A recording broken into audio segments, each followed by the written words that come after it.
Hi everyone, Mr. Oliver here again. And so as you remember last week we talked about how we're changing our focus of our Steam videos a little bit more. And so today we're still talking about our next generation science standards.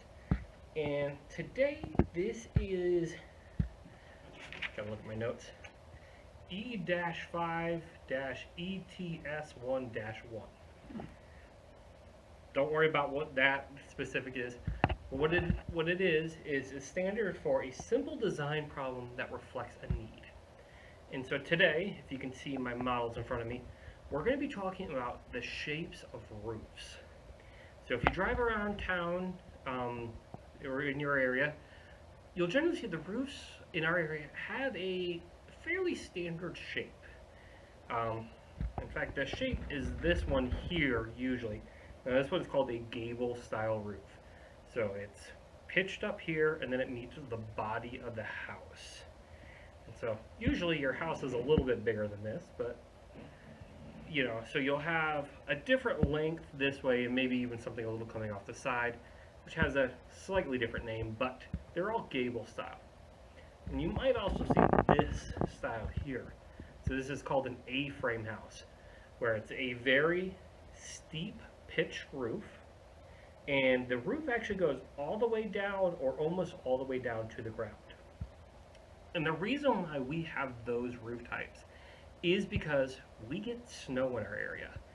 And when you have areas that have heavy rain or heavy snowfall, you want to have a pitched roof so that the precipitation, the rain and snow, falls off the side.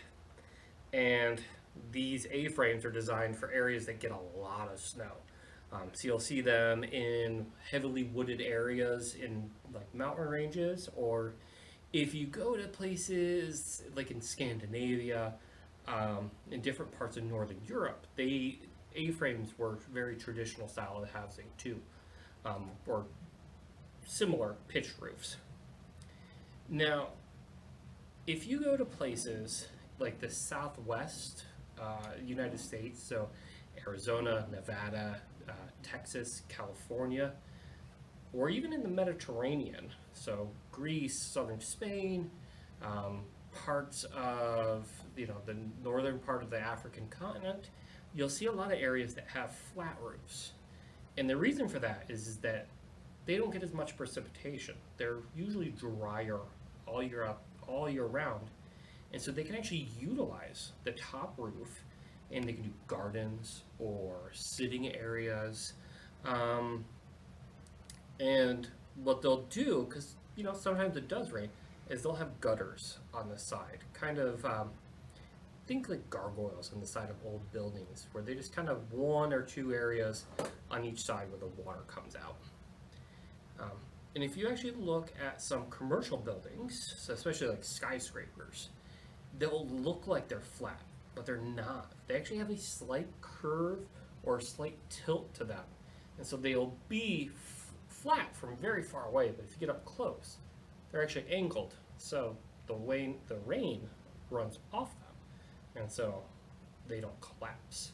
Because that was the issue. I meant to talk about that here.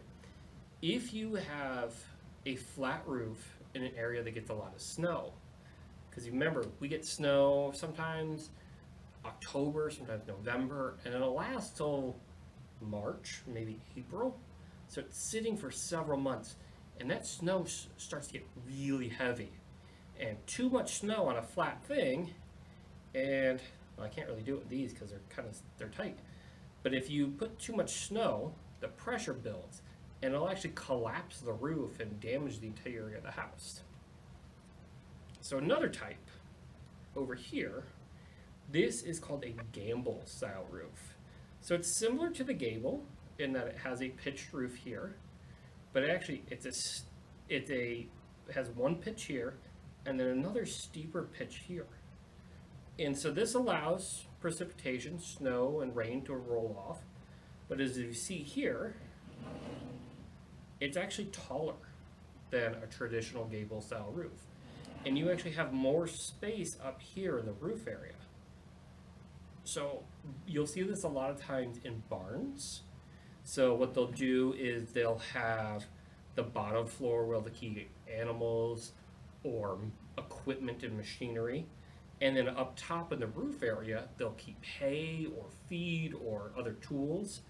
Um, some places even design their houses like that. So they'll have the garage down here and then living space up there.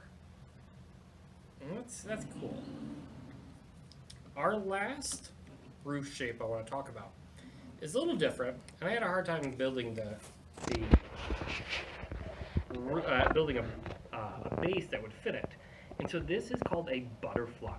And so it's similar to the gable where it has a steep pitch, but if you see, it actually goes in the opposite direction.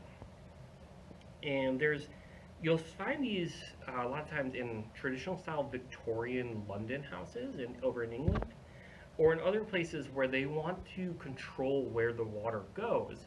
So it only has two places the water can go to, and they'll only do one or two drain spouts.